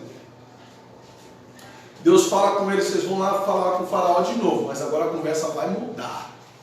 O Faraó diz que não sabe quem é o Senhor, eu vou me apresentar para ele. Verso 14, capítulo 7, verso 14. Eu falei, eu vou me apresentar para o Faraó, espera aí. Então disse o Senhor a Moisés, o coração de Faraó está obstinado e se recusa a deixar ir o povo. Vai pela manhã a Faraó, e eis que ele sairá às águas. Põe-te em frente dele na praia do rio, e tomarás em tua mão a vara, que tornou em cobra, esse cajado que você está com ele na mão. Faraó vai entrar na água para se banhar, como ele faz todos os dias. Ele vai sair de manhã no palácio e ele vai para a praia, vai mergulhar lá no rio. Quando ele entrar no rio, você vai pegar o seu cajado aquele mesmo que se tornou em cobra, lá no deserto, quando eu falei com você, você vai colocar na água de frente com ele. Você vai de frente com ele na água e finca ele na terra, dentro da água. 16. E lhe dirás: o Senhor Deus dos Hebreus me tem enviado a ti, dizendo: deixa ir o meu povo, para que me sirva no deserto. Porém, eis que até agora não tens ouvido. Assim diz o Senhor: nisso saberás que eu sou o Senhor. E eis que eu, com essa vara que tenho em minha mão, ferirei as águas que estão no rio, e tornar-se-ão em sangue. E os peixes que estão no rio morrerão, e o rio cheirará mal, e os egípcios nausear-se-ão, ou seja, vão sentir enjoos, bebendo água do rio. Olha aí. Então, Deus ordena a ele, dizendo: ele vai saber agora quem é o Deus que ele está desmenosprezando. Ele está tirando barato com a minha cara, né? Moisés, ele não está tirando onda com você, ele está tirando onda comigo. E eu vou me apresentar para ele como Deus poderoso agora, com mão forte. Ele vai saber que sou eu Deus. Você vai lá, coloca a vara lá diante dele. E quando você colocar a vara no rio, você vai falar: para você saber que eu sou enviado de Deus, eu vou ferir o rio. E quando você fincar essa vara na terra, dentro do rio, os peixes vão morrer. A água vai se tornar em sangue. E o mau cheiro vai dominar aquele lugar. Ele entrou para tomar um banho, ele vai sair de lá fedendo, para ele saber que eu sou Deus. E lá, quando os egípcios beberem essa água lá no rio, lá na frente, quando eles beberem a água, pensa, você toma água com um copo sujo, né? Lavou o copo e achou que estava líquido, daqui a pouco, então é isso que a Bíblia diz que ia acontecer com eles. Quando eles acharam que ia tomar água potável, aquele gosto de sangue na água, e isso ia causar neles um certo enjoo e náuseas. É isso que a Bíblia diz aí. Então Deus se compromete a manifestar esse sinal, e é isso que se cumpre lá no 19. E disse mais o Senhor a Moisés: dize a Arão: toma a tua vara também, estende a mão sobre as águas do Egito, sobre as suas correntes, sobre os seus rios, sobre os seus tanques e sobre todo o ajuntamento das águas, para que se tornem sangue, e haja sangue em toda a terra do Egito, assim nos vasos de madeira como também nos de pedra. E Moisés e Arão fizeram assim como o Senhor tem mandado. Na mesma hora que Moisés foi diante de Faraó e mostrou para ele o sinal de Deus, Arão foi nas correntezas do rio, ao longo da cidade, e fez a mesma coisa. Saiu ferindo as fontes de água. E todas as fontes de água, agora em vez de jorrar água, jorravam o quê? Sangue. Então no Egito agora não tem mais água potável, só sangue no lugar de água. E você imagina, a pessoa sede, aquela sede, porque estavam pé da onde? Do deserto, um calor lascado, certo? E agora sem água para tomar banho, sem água para beber, sem água para cozinhar, sem água para nada. Você imagina aí a situação? E a Bíblia diz que essa foi apenas a primeira praga. E você acha que o Faraó se dobrou? Não. Ainda assim ele continua com o coração endurecido. Olha lá o verso 22. Porém, os magos do Egito também fizeram o mesmo com os seus encantamentos, de maneira que o coração de Faraó se endureceu e não os ouviu como o Senhor tinha dito. O que aconteceu? Os servos do Satanás que tinham lá, que servia a Faraó, olhou e disse: meu Senhor, não esquenta não, porque isso aí é moleza. Isso aí que eles fizeram, a gente também faz. Trouxeram lá uma água potável lá do jato, que o senhor está vendo aqui? Olha, é água, é potável? É. Então peraí. Tocaram lá na água, fizeram uma feitiçaria lá, e a água também se tornou em sangue. Aí Faraó disse: vocês estão querendo me enganar. Então quer dizer que Deus é esse? Então o Deus de vocês é o mesmo Deus dos meus servos aqui? Não, de maneira nenhuma vocês vão me enganar não. Vocês estão achando que iam aplicar uma pegadinha em mim? De jeito nenhum. Não vai sair daqui, eu não volto atrás da minha palavra. Aí vem o capítulo 8, a praga das rãs. Disse, pois, o Senhor a Moisés: entra a Faraó e disse: assim diz o Senhor, deixa o meu povo ir para que me sirvam. E se recusares a deixar ir o meu povo, eis que farei com rãs todos os seus termos, ferirei com rãs todos os seus termos, e o rio criará rãs que subirão e virão sobre as suas casas, enfim. E Faraó novamente ele fez o quê? Negou e não libertou o povo. O que Deus fez? Encheu o Egito de rãs. Apareceu sapo de todo lado, dominou o Egito.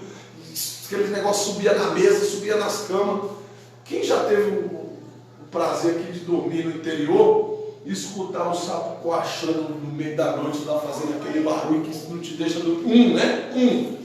Agora você imagina um lugar infestado daqueles animais. Imagina a barulheira que não era de noite. E o incômodo durante o dia, aqueles negócios pulando de lá e para cá, aquele nojo, aquele negócio. Pensa. E a Bíblia diz que mesmo assim ele não abriu mão. Será que tem gente assim ainda hoje? No coração de Faraó? Que Deus fala, aí Deus castiga um pouquinho. Ah, não, isso aí não é Deus, não. Isso aí é assim mesmo. A vida é ruim, todo mundo passa prova, todo mundo tem dificuldade, a vida é assim mesmo. E aí Deus vem com outra questão e tal, e a pessoa, não, mas é o Brasil, não, isso aí é as leis que é assim mesmo, isso aí é por causa o presidente, não, irmão. Tudo a pessoa tem uma desculpa, tudo a pessoa tem um jeitinho de dizer que não é Deus chamando, que não é Deus querendo atenção, que não é Deus chamando para perto. E até hoje, aí os cientistas vieram, depois de muitos anos, todas essas pragas eles querem dar uma explicação, que nem essa aqui. Por que? Eles querem dizer que por que a próxima praga aqui depois das rãs é a mosca. O fedor lá, o sangue no rio atraiu as rãs. E agora o mau cheiro de tudo aquilo atraiu também as moscas. E por causa de uma praga veio a outra. Mas não é isso, nós vemos aqui que o próprio Deus agora é quem determina. E mesmo diante daquela situação, o Faraó não se dobra, e Deus manda outra praga. Qual que é a terceira praga? Praga dos piolhos. Praga do intestino. A praga dos piolhos. Só que a maioria dos egípcios era careca, não era? Careca. Então o piolho não era na cabeça. Está entendendo? A maioria tinha já o costume de raspar as cabeças, principalmente o Faraó, a sua esposa, enfim, as sacerdotisas, o povo era tudo raspado. E os pelos do corpo? Então pensa numa coceira desganhenta de piolho no corpo. Nas axilas, debaixo do braço, na virilha, para todo lado, aquela desgraceira de piolhos. E não era um ou dois, não. Era só de falar e já se gosta. Você imagina lá como que foi o negócio aí, o verso 16. Deus libera lá para ele a praga dos piolhos. E mesmo assim ele não se dobra. Aí Deus manda agora a praga das moscas. Não é que acabava uma e começava a outra. Era uma emendada na outra.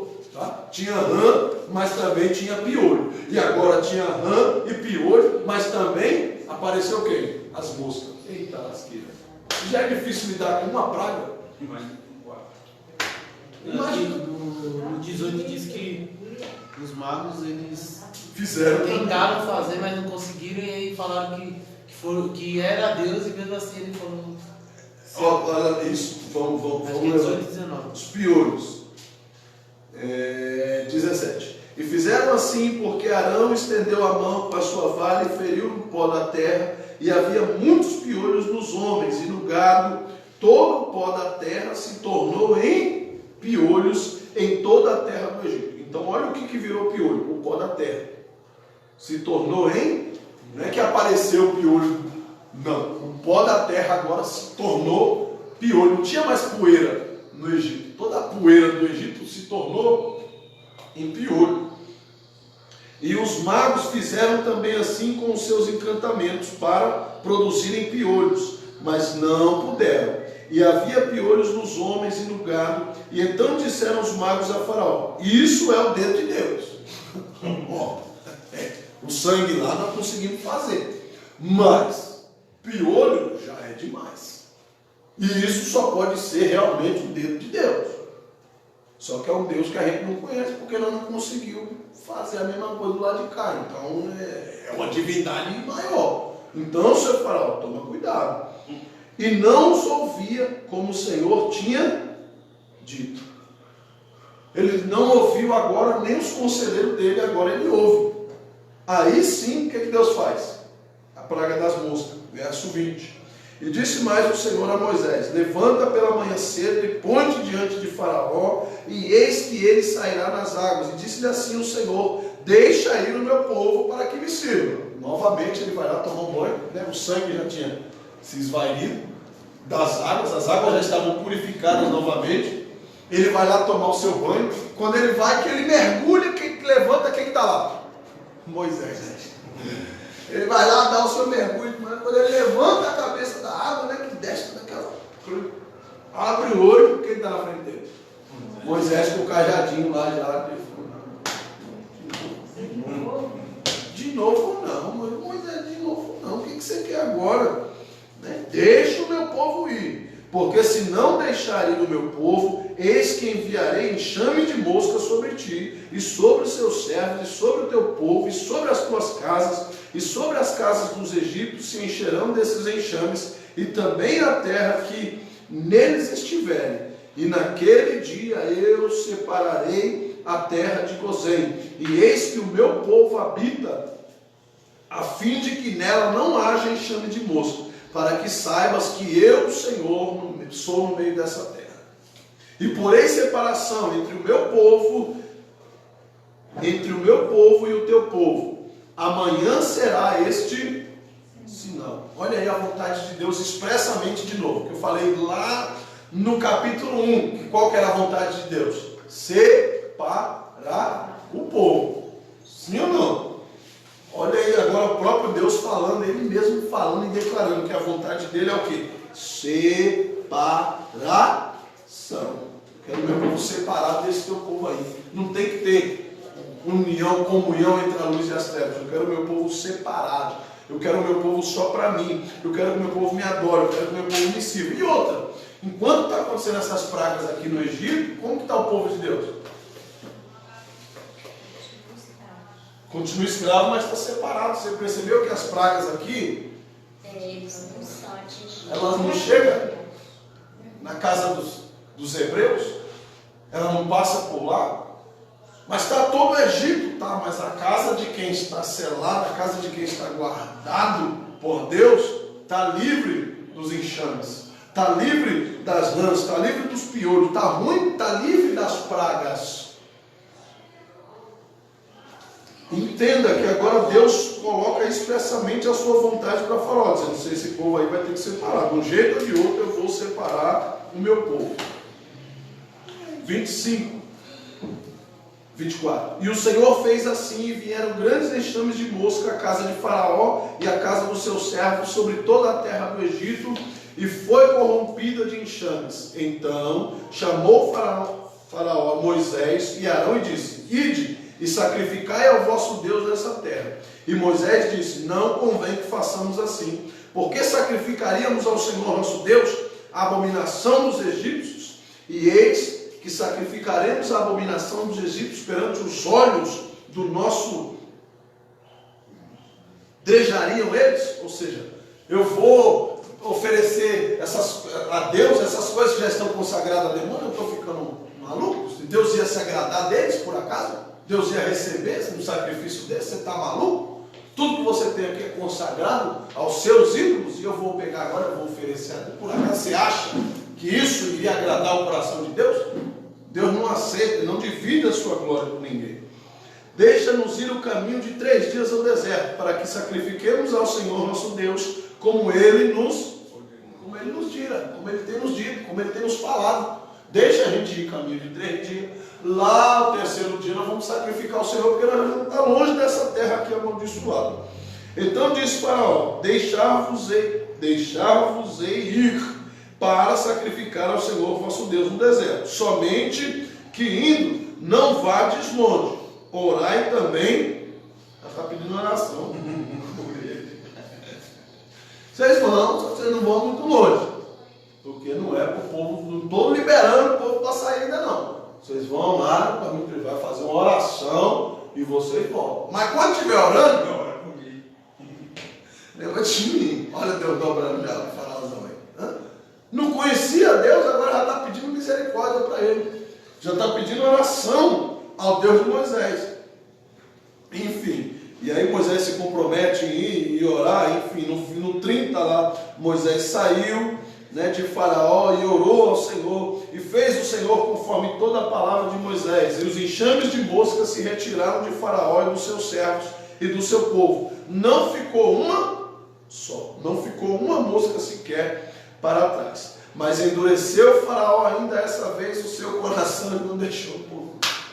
Mesmo Deus respondendo a oração, mesmo Deus, se Deus fizer assim, tá bom, Deus vai e faz. Aqui hoje tem gente assim, quando Deus fizer aquilo, Deus faz aquilo e mais um pouco, e não vem. Mas quando eu resolver aquele negócio lá, eu vou para a igreja. Quando eu conseguir. E Deus permite, porque Deus é misericordioso. Não é porque Deus aceita barganha, porque Ele é misericordioso. Como Deus quer salvar, Deus fala, não custa nada eu abençoar. E Deus vai agora e abençoa. E a pessoa faz o quê? Não cumpre aquilo que prometeu. Não cumpre. Será que hoje tem gente assim? Se eu aprender a tocar, nunca mais eu faço. Se Deus me der o dom de adorar, nossa, que nunca mais. Aí Deus dá o dom, vai cantar nas bandas de forró, vai cantar nos funk, vai. É assim ou não é assim? Aí a gente atribui toda a culpa em Faraó, mas hoje tem uns faraózinhos andando por aí também. Tem umas faraônicas perdidas aí no meio do deserto, cumprindo os desejos da carne, mesmo depois de Deus ter feito e cumprido tudo aquilo que o próprio Deus se comprometeu. E agora Deus vem aí no capítulo 9 e traz mais o quê? Mais um brinde, mais uma surpresa. Ele fala, eu vou ter que te mandar um brinde. Vou ter que te mandar uma surpresa, porque você não tem jeito. Vou ter que te mandar uma surpresa. Capítulo 9. E depois o Senhor disse a Moisés, entra a Faraó e diz-lhe, assim diz o Senhor Deus dos Hebreus, deixa ir o meu povo para que me sirva, porque se recusares deixar-o ir, e ainda por força o detiveres, se você fechar a mão para não deixar o povo ir, eis que a mão do Senhor será sobre o seu gado, sobre os seus cavalos, sobre os jumentos, camelos, bois, as ovelhas, com pestilência gravíssima, todos os seus animais vão adoecer. E o Senhor fará separação entre o gado dos israelitas e o gado dos... Só vai ficar doente os animais dos egípcios. Só vai morrer, só vai secar os animais dos egípcios. Olha aí Deus fazendo. Mesmo no meio do castigo, há livramento. Mesmo no meio do castigo, há providência. Mesmo no meio do castigo, a resposta de Deus. Para quem? Para quem está esperando. Para quem permanece fiel. Para quem permanece obediente. Para quem continua aguardando a vontade do Senhor. Está entendendo? Para que nada morra de tudo que for dos filhos de... Quem foi que falou que Deus não cuida do que é seu? Olha aí Deus confirmando a palavra. Nada, nenhum animal daqueles que for dos filhos de Israel vai perecer. E o Senhor assinalou certo tempo dizendo, amanhã fará o Senhor esta, não é daqui um mês, não é daqui 10 anos, é amanhã. E o Senhor fez essa coisa no dia seguinte, e todo o gado do egípcio morreu, também do gado dos filhos de Israel não morreu nenhum. Faraó enviou a ver, e eis que do gado de Israel não morreu nenhum. Porém o coração de Faraó endureceu e não deixou o povo ir. Você é teimoso, hein? Meu Deus do céu. Está explicado porque que quando Deus fala a Moisés, vai lá falar com Faraó. Moisés disse, não, Senhor, aquilo é ruim. Senhor, não vou, manda outro.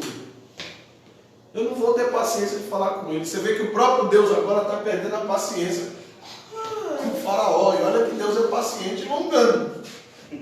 Mas Deus tem, como Deus tem propósito, tudo quando Deus permitiu ele, criança, parar lá para ser criado, já era para ele pegar amor por Moisés, porque senão ele teria matado Sim, né? Deus tinha todos os seus propósitos. Deus já desde lá do quando brotou o menino lá, já sabia tudo que ia acontecer. Deus já estava pronto para toda e qualquer circunstância naquela situação.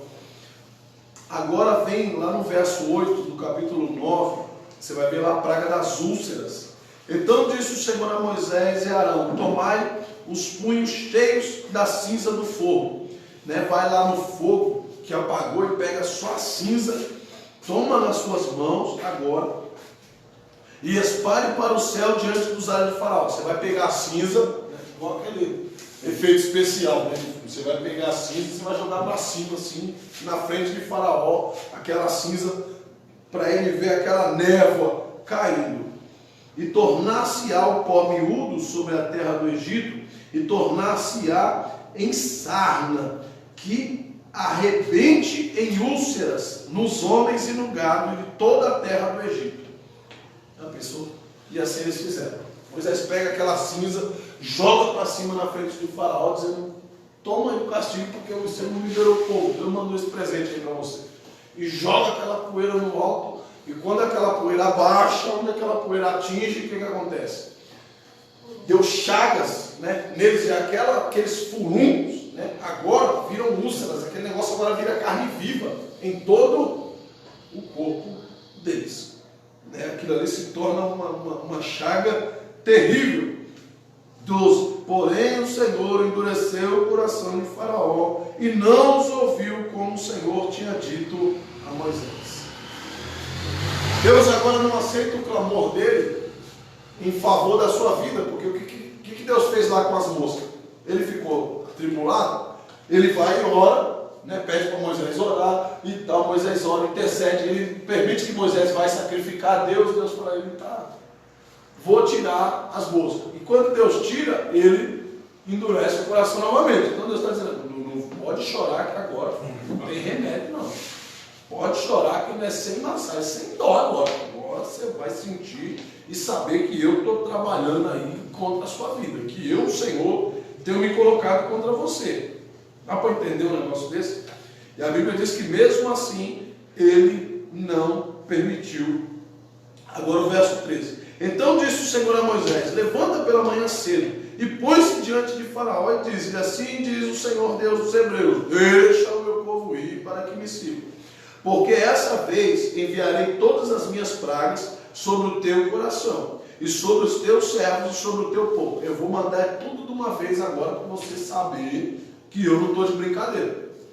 Eu mandei uma praga, outra, e estou devagarzinho, e você. Então agora eu vou mandar a minha ira contra você, para você entender que eu sou Deus aí e estou no comando da situação. E se você ainda assim não deixar ir, a coisa vai ficar ruim para você.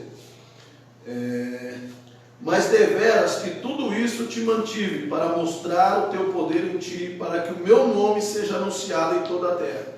Tu ainda te levantas contra o meu povo para não deixar ir?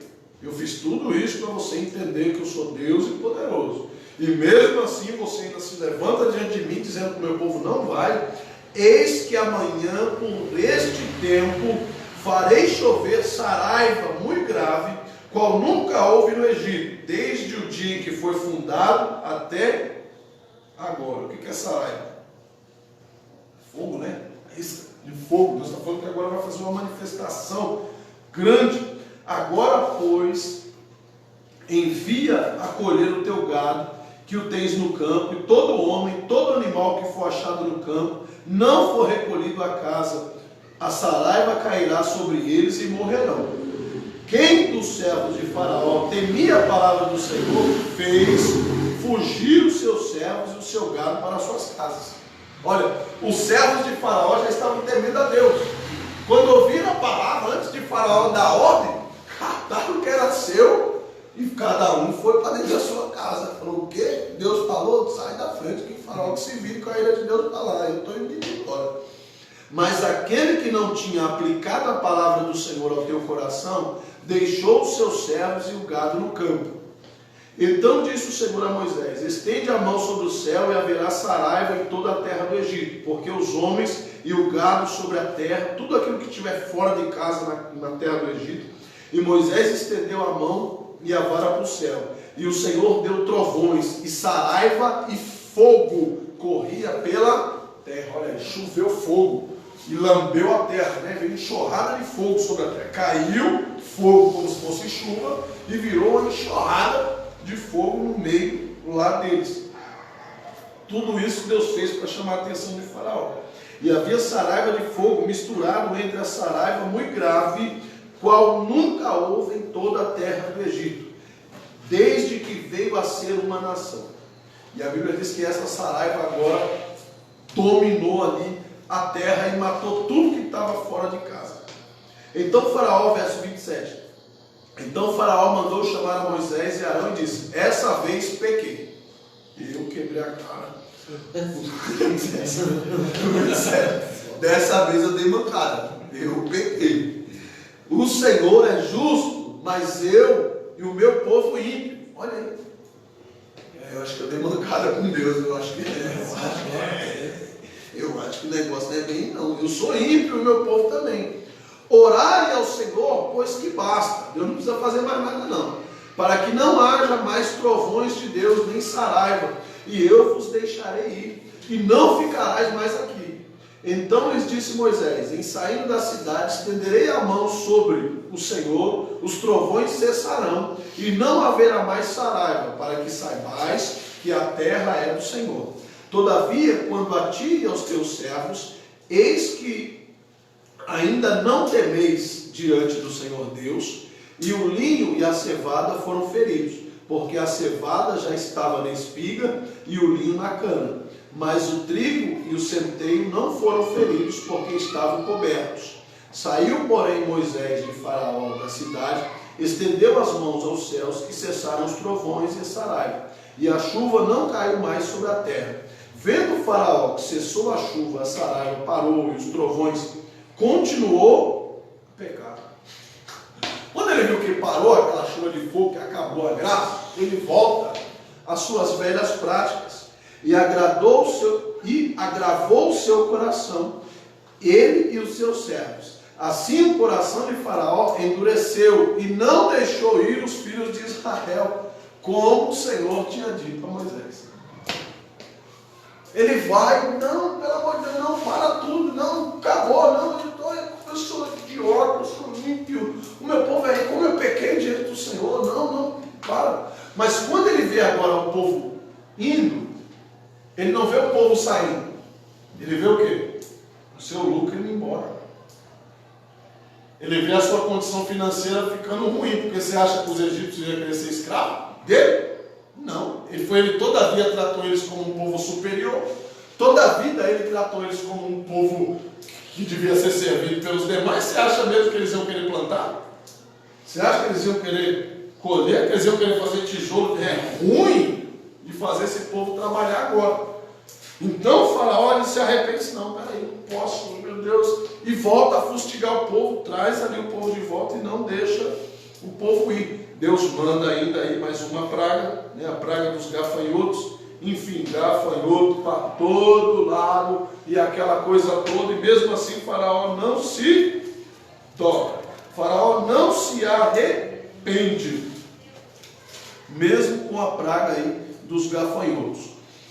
A Bíblia diz que agora, Deus fala, cara, não tem mais o que eu fazer com esse cara, então eu vou fazer assim, eu vou tirar o dia. Todo dia de manhã ele vai adorar a sua divindade, ele chega diante do sol e ele adora como se o sol fosse um Deus. Ele vai tomar o seu banho matinal lá, entra lá no rio e sai adorando. Então eu vou acabar com a graça dele. Quando ele acordar amanhã, que ele procurar o sol para adorar, o sol não vai estar lá. E aí ele vai entender que eu sou Deus que domino sobre todas as coisas. E Deus manda aí a praga, o quê? Foi conhecida como praga das trevas, por conta disso. Né? Eu vou acabar com a sua adoração. Você vai adorar o sol amanhã? Quando você levantar, você vai ver se vai ter sol. Quando ele acorda, ele desiste. Ixi, está de madrugada ainda, quando ele está, o que está acontecendo? Tudo funcionando. E que hora que é essa? Ninguém sabe a hora, porque se localizavam pela hora, pelo sol, e todo mundo achando que é de madrugada, daqui a pouco começa a acordar todo mundo, e o dia não amanhece, e todo mundo com fome, e já sabiam que já se passava do meio-dia, e de noite de novo, e cadê o sol? e dorme e acorda, e cadê o sol? Porque o próprio Deus agora impede, lá no 21, Êxodo 10, 21, a praga das trevas. Então disse o Senhor a Moisés: estende a sua mão para o céu, e virão trevas. Eita, coronando, rinite mesmo. Êxodo 10, 21. Então disse o Senhor a Moisés: estende a tua mão para o céu, e virão trevas sobre a terra do Egito, trevas que se apalpem. E Moisés estendeu a sua mão para o céu, e houve trevas espessas em toda a parte do Egito por 3 dias procurando o sol. 3 dias. A Bíblia diz que a escuridão era tão tremenda que eles não conseguiam se ver numa proximidade, numa distância muito perto, eles não conseguiam se ver, a não ser que se tocassem. Eles não conseguiam se enxergar, a menos que um topasse ali no outro, por 3 dias. E Deus ecoando no coração dele, e Moisés do lado de fora: cadê o seu Deus? Vai adorar o meu sol. Vai lá. Vai crer ou não vai? Vai se dobrar ou não vai? Vai chegar diante da presença do Senhor ou não vai? O que está acontecendo? Aí, 28, Êxodo 10, 28. E disse o Senhor, e disse-lhe Faraó: vai-te de mim e guarda, que não mais vejas o meu rosto. Você não vai vir mais diante de mim. Eu vou impedir você de vir diante de mim, ô Moisés. Você está impedido de vir fazer reunião comigo. Você não vai se chegar mais perto de mim. Porque o dia em que vires o meu rosto morrerá. O dia que você chegar diante de mim de novo, Moisés, eu vou arrancar a sua cabeça. Você vai morrer, eu vou matar você. E disse Moisés: bem sei eu que nunca mais verei o seu rosto. Eu sei que nunca mais eu vou te ver, mas que você vai me matar, você não mata. Capítulo 11. E disse o Senhor a Moisés: ainda uma praga trarei sobre Faraó e sobre o Egito. Depois vos deixará ir daqui. Eu vou mandar uma, Moisés, que essa, ou ele se dobra, ou ele se dobra. Eu vou mandar mais uma praga, que essa é a praga, a morte dos primogênitos. Capítulo 11, versículo 2. Fala agora aos ouvidos do povo que cada varão peça ao seu vizinho e cada mulher à sua vizinha vaso de prata, vaso de ouro. E o Senhor deu graça ao seu povo aos olhos dos egípcios. Também o varão Moisés era muito grande na terra do Egito, aos olhos dos servos de Faraó e aos olhos do povo. Disseram mais a Moisés: assim diz o Senhor, tem dito, à meia-noite eu vou sair pelo Egito. Deus disse: eu vou passar pelo Egito. E todo primogênito na terra do Egito morrerá, desde o primogênito de Faraó, desde o filho de Faraó, que se assenta com ele no seu trono, até o primogênito da serva, que está de trás da mola, atrás do campo, lá atrás do curral. Vai morrer todo mundo, eu não quero nem saber. E todo primogênito dos animais também vai morrer.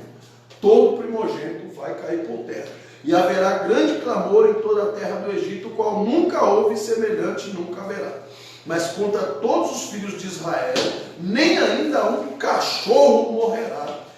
E a sua língua, desde os homens até os animais, para que saibais que o Senhor fez diferença, de novo aí, entre os egípcios e os...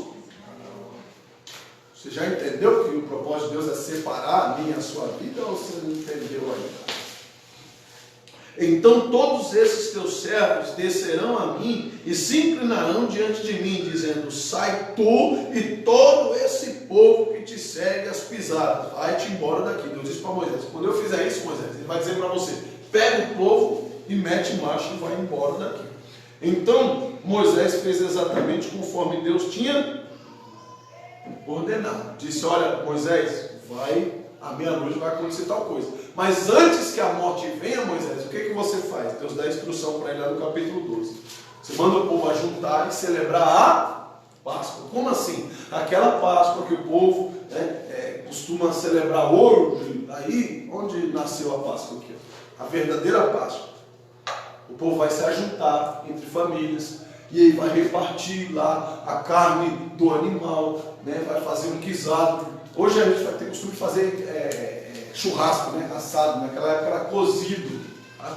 Então você vai cozer o animal, o churrasco deles era cozido naquela época.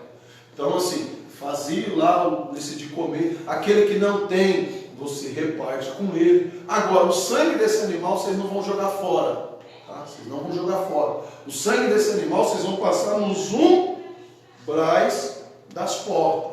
A família que for muito pequenininha, né, que for o marido e a mulher, não tiver filhos, ou tiver um filho só, você ajunta com a sua para ser uma grande família. Não deixa ele sozinho, não. Ou aquela mulher que é viúva, ou o esposo que é vocês, ajunta na família de vocês para que eles não fiquem só. E aí celebram a Páscoa, ou seja, senta, comam, depois vai cada um para a sua casa, fecha a porta depois de ter passado o sangue nos umbrais, porque lá pela meia-noite eu vou passar com o anjo da morte e vou exterminar todo o primogênito. Então qual que era o propósito da Páscoa? Celebrar o livramento, sempre foi. O propósito da Páscoa é celebrar o livramento. Tá? O propósito da Páscoa é celebrar o livramento. Hoje, a nossa Páscoa, nós celebramos não a morte desse bezerro aqui, desse animal, desse cordeiro que morreu, para aquele povo não ser atingido pela praga. Não. Qual o cordeiro que nos trouxe o livramento? Jesus Cristo. Então a nossa Páscoa não é celebrada pelo coelho e não é celebrada por esse cordeiro que morreu aqui nesse dia. Nós celebramos a Páscoa de Cristo. Não a morte, mas a ressurreição. Porque nós não precisamos que outro cordeiro morra. Nós não precisamos da morte de outro animal para celebrar o livramento. Por quê? Porque o nosso cordeiro vive. O nosso cordeiro está vivo e ele mesmo testifica do livramento que nós recebemos. Certo? Então aqui nasce a Páscoa. Depois dessas instruções, aconteceu o quê? Exatamente o que Deus falou. Passaram o sangue nos umbrais, se fecharam dentro de casa. Lá pela meia-noite, você vai ver isso lá no capítulo 20, no verso 29 do capítulo 12, que lá acontece o quê? A morte dos primogênitos. E aconteceu à meia-noite que o Senhor feriu a todos os primogênitos da terra do Egito, desde o primogênito de Faraó, que estava no seu trono, até o primogênito dos seus servos, que estava no cárcere, até aqueles que estavam presos, que tinham cometido alguma coisa, que estavam lá em Cana, também morreram.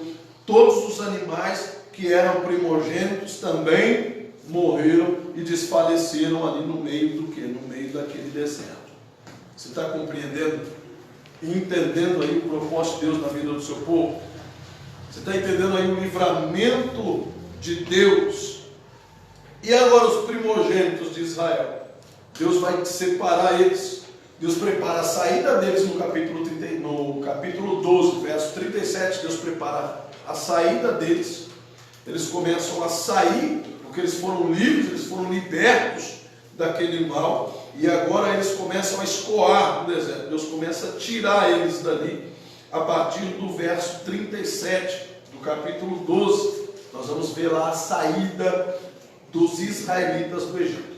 Assim partiram os filhos de Israel de Ramsés para Sucote, coisa de 600.000 pés, somente de varões, sem contar os meninos. Então tinha cerca de 600.000 pessoas, tá? Sem contar as mulheres e as crianças. Então era gente.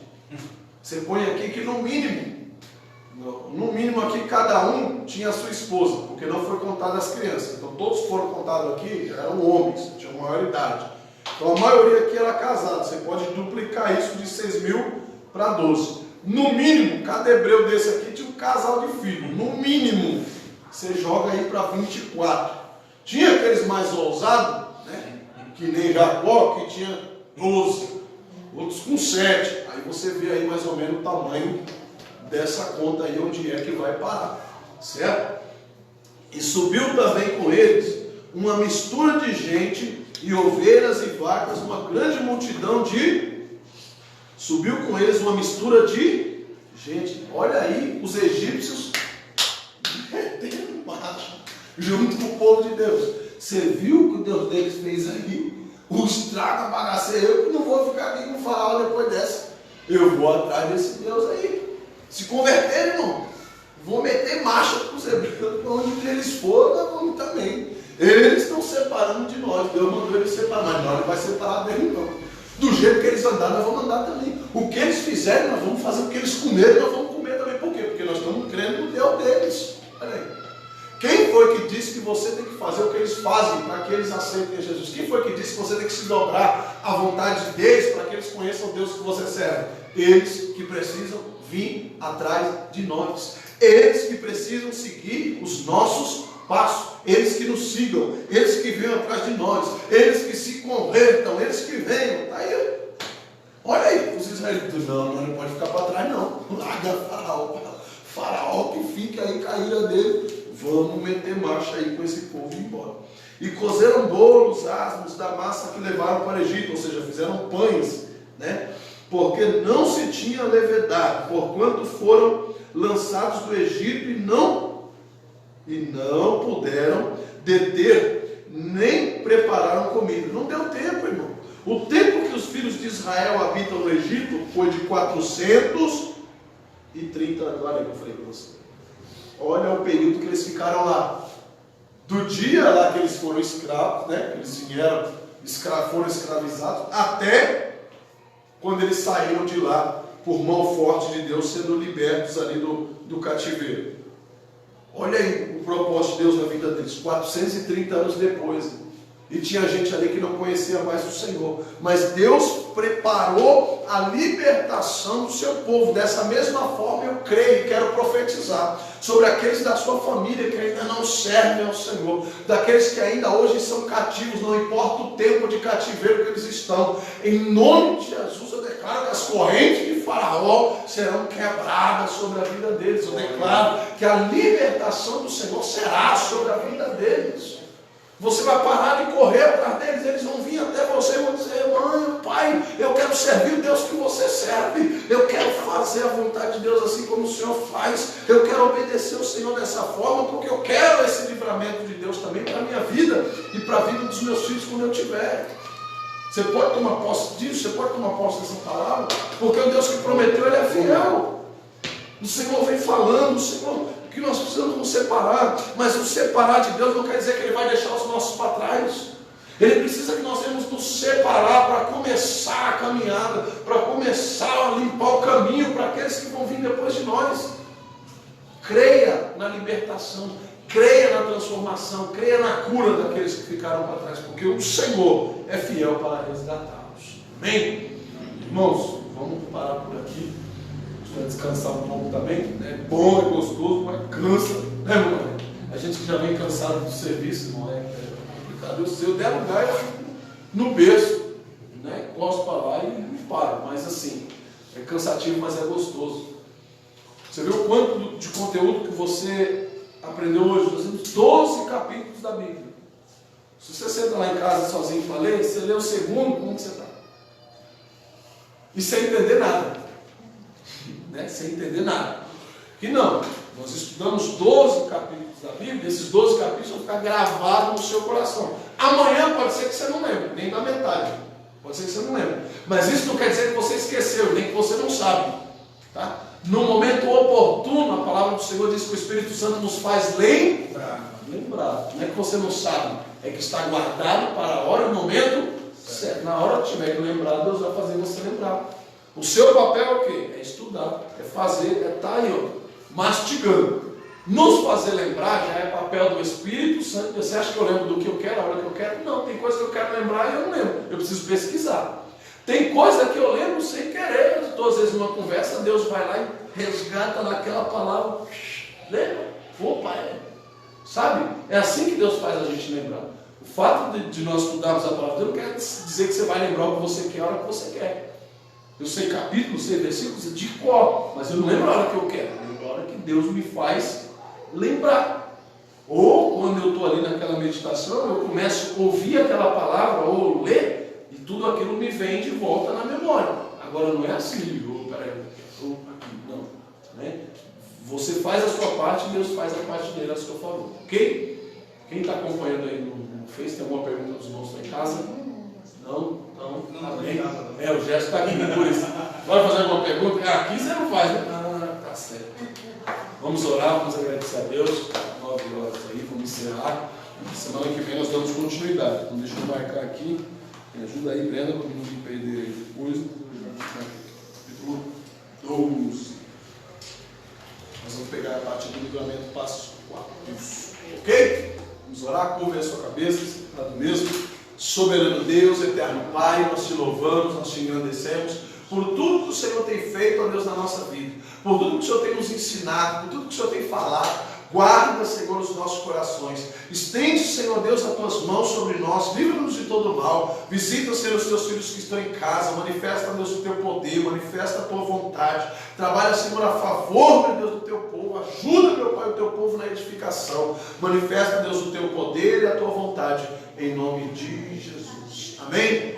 Amém. Então, obrigado aos irmãos que estão em casa. Se estiver interessado, a partir de semana que vem nós vamos voltar a fazer o ensinamento presencial. Os irmãos venham de máscara, cada um no seu cantinho aqui. Nós vamos montar as mesas, vamos preparar aí o café dos irmãos, que os irmãos aí venham. Tá? Depois as irmãs sentam aí, se quiser fazer alguma coisa para trazer um lanche, alguma coisa, irmãs mesmo, mas nós vamos providenciar alguma coisa aqui. Depois a gente vê como que vai ficar essa questão no individual, tá? Mas para a semana que vem aí a pastora está incumbida dessa responsabilidade aí de preparar o lanche para a gente, tá certo? Então Deus os abençoe, fique com Deus e a paz do Senhor Jesus. Amém.